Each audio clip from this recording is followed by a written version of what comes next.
अच्छा कि हमने एक एफ स्ट्रीम की लाइब्रेरी लगाई है, ये स्ट्रिंग की लाइब्रेरी लगाई है, ये मोड्स यूज़ करके देखने कि कैसे यूज़ करते हैं।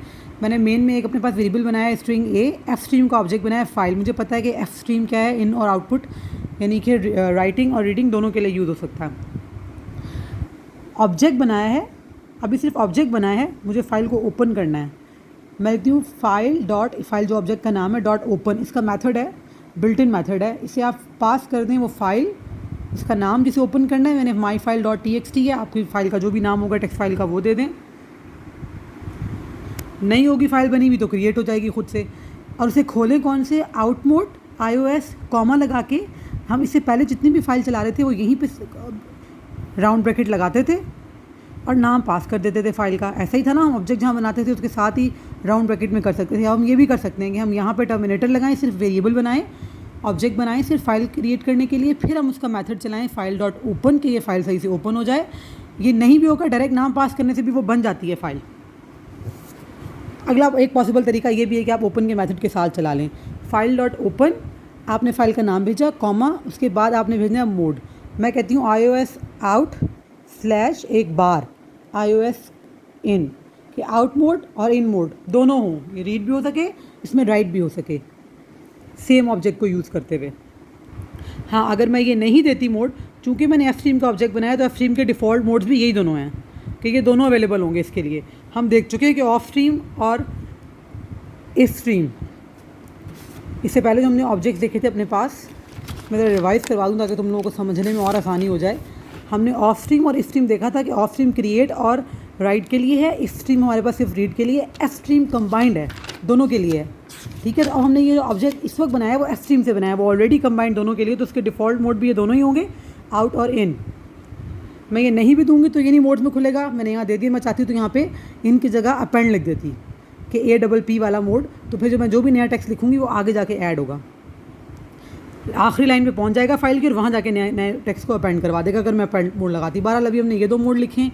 एग्जांपल क्या है, मैंने एक सिंपल मैसेज दिया राइटिंग ऑन फाइल, और फाइल में क्या गेट लाइन, मैंने एक ए वेरिएबल बना लिया था स्ट्रिंग का, मैंने गेट लाइन कर लिया, स्ट्रिंग वेरिएबल में इनपुट लेने का वही तरीका है, ए में इनपुट आ गया। अब जो भी ए में लिखा हुआ है मैं उसे फाइल में राइट करवा दूँ। हम इससे पहले जो पहले सिंटेक्स देख चुके थे सेम वही है कि जो भी आपने जो ऑब्जेक्ट बनाया है वही फाइल का नाम, हमने ऑब्जेक्ट जो वेरिएबल बनाया है, और सीन वाले जो दो लेसन के साइन होते हैं वो, उसके बाद वो स्ट्रिंग जो आप फाइल में राइट करवाना चाहते हो, तो मैंने वो स्ट्रिंग लिख दी। स्ट्रिंग कोटेशन में नहीं लिखी, मैंने वो यूज़र से इनपुट लेके लिखी है। पहले हम क्या कर रहे थे, डबल कोट्स में स्ट्रिंग लिख रहे थे, वो डायरेक्टली जाके वहाँ पे सेव हो रही थी। अब हम यूज़र से इनपुट ले रहे हैं, हार्ड कोडेड नहीं है, यूज़र से इनपुट लेके एक वेरिएबल में सेव करवाया। ऐसा यूज़र से इनपुट लेंगे तो कहीं सेव ही करवाएंगे, जहाँ जिस वेरिएबल में सेव करवाया वो वेरिएबल हमने क्या करवा दिया है, राइट फाइल के अंदर। अब मैं उसे फाइल से रीड करूँ तो रीड करने का, चूँकि ये तो हमने एफ स्ट्रीम से ऑब्जेक्ट बनाया है, ये दोनों कंबाइंड है, रीड और राइट दोनों के लिए, तो मैं सेम ऑब्जेक्ट को यूज़ करते हुए फाइल के सिर्फ सी आउट वाले ग्रेटर देन के साइन तो लगाऊं और ए ही लिखूं, तो मेरे पास क्या आ जाएगा, फाइल के अंदर जो भी स्ट्रिंग है वो ए में आ जाएगी और डिस्प्ले हो जाएगी। पहले फाइल के अंदर जो भी स्ट्रिंग है वो ए में आ जाए और अब यहाँ पर आके ए को क्या हो जाए, डिस्प्ले हो जाए। पहले मैंने सेम वेरिएबल ओवरराइड हो जाएगा, वो सेम वैल्यू से ही ओवरराइड हो रहा है। पहले एक वैल्यू यूज़र से इनपुट ली और उसे फाइल में राइट करवाया। अब हम फाइल से जो भी रीड कर रहे हैं, ये रीड करने का तरीका हमने लाके एक वेरिएबल ए में ही सेव करवा दिया। इन एक्चुअली वो सेम वैल्यू दोबारा आ गई इसके अंदर, और मैंने सी आउट करवा दिया। आखिर में क्या कर दिया, फाइल को क्लोज। इसे बता दूँ कि अगर आप मोड यूज़ करना चाहें तो कर लें, बाकी रीड और राइट तो हम पहले देख चुके हैं। स्ट्रिंग की लाइब्रेरी यूज़ की थी स्ट्रिंग के लिए, एफ स्ट्रीम की लाइब्रेरी यूज़ की है क्योंकि हमने फाइल का ऑब्जेक्ट बनाना था। अच्छा, अब एक और एग्जांपल देखते हैं, पहले ये वाली देखते हैं।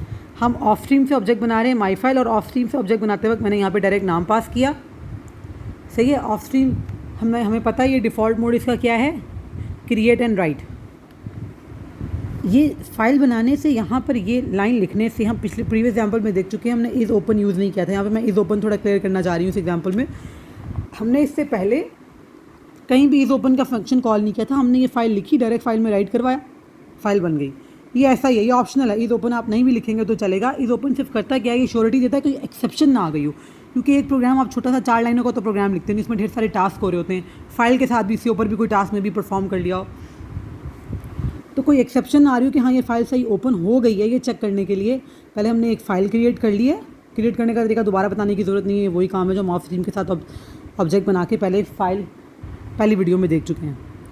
If my file dot is open, मैंने ये पहले बता चुकी हूँ कि अगर इस स्टेटमेंट के अंदर कोई फंक्शन कॉल है तो वो चेक करेगा, अगर ये ट्रू रिटर्न कर रहा है फंक्शन तो फिर ये चलेगा। ट्रू रिटर्न करने का मतलब है कि फ़ाइल वाकई ओपन हो गई, क्रिएट हो गई है, वाकई ओपन हो गई है, कोई एक्सेप्शन नहीं आई है। तो आप फाइल में सिंपल क्या करें, अपने पास मैं से एक लाइन प्रिंट करवा रही हूँ, लाइन 1, 2 वर्ड्स हैं ये, फिर एक और लाइन प्रिंट करवाई, लाइन 2।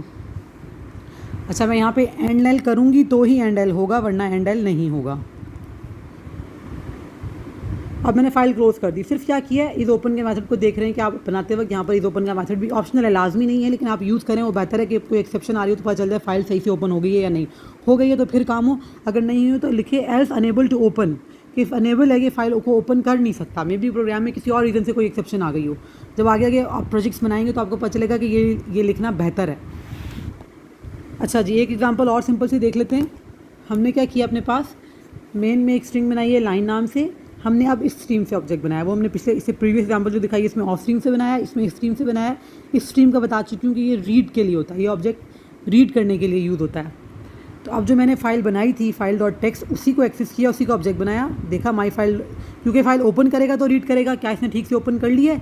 अब जितनी भी लाइन्स हैं वो सब मुझे प्रिंट करवानी है। वहाँ पे मैंने 2 लाइन लिखी थी, एक वक्त में एक लाइन को एक्सेस करता है। हमने लाइन 1 और लाइन 2 प्रीवियस जब एग्जांपल देखी उसमें लिखवाया था। मैं लिखूँ my file dot is open, इसने अगर ट्रू रिटर्न कर दिया कि ये ठीक ओपन हो गई है, तो वाइल गेट लाइन, रीड करो यानी कि सारी line input low. My file से हम यूजली क्या लिखते हैं, गेट लाइन, पहला इनपुट देते हैं सीन कॉमा, फिर अपने पास ABC जो भी नाम है वेरिएबल का वो, तो सीन कहते हैं कंसोल से इनपुट लो और इस वेरिएबल में लो। ठीक है, यहाँ हम कह रहे हैं माई फाइल, इस फाइल से इनपुट लो और इस वेरिएबल में लो, वेरिएबल लाइन है। ठीक है, तो इसने गेट लाइन ने इनपुट लिया, अब एक लाइन इनपुट में आई और वो लाइन होगी डिस्प्ले, साथ हमने किया बैकस्लैश n, यानी कंसोल पे एक लाइन छोड़ के इसके बाद आएगा।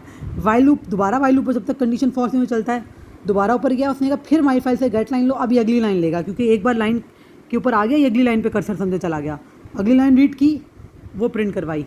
उसके बाद कोई लाइन नहीं है, लूप ब्रेक हो जाएगा, फाइल क्लोज हो जाएगी। ये क्या है, अब मल्टीपल लाइन हो उसको प्रिंट करवाने का तरीका, सिर्फ एक इनपुट नहीं है, मल्टीपल इनपुट्स हैं, तो अब एक लाइन हो के 10 लाइन हो, वो सब इससे प्रिंट हो सकती हैं।